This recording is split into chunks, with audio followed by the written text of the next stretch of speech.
Patience versus patience. Why you don't need a medical degree to wait. Let's clear up one of the funniest mix-ups in English.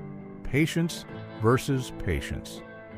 Spoiler alert, you don't need to be a doctor to have a lot of patience, but it might help if you're dealing with patience.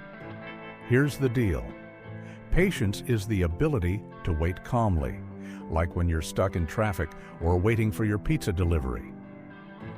Patients are people receiving medical care, like the ones waiting for that doctor who's running 45 minutes late. Ironically, they need a lot of patience too. Now, let's get silly. Imagine someone says, "Wow, you have so many patients?"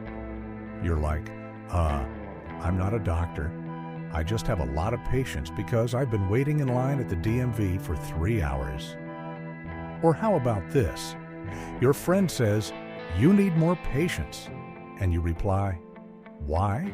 I'm not running a hospital." Here's a quick way to remember. If you're waiting for something, you need patience. If you're waiting on someone, they're probably patients. But here's the twist. Doctors need both. They need patience to deal with their patients. And their patients need patience to deal with the waiting room magazines from 2012.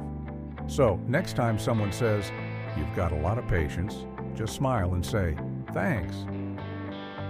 But I'm not taking new patients right now."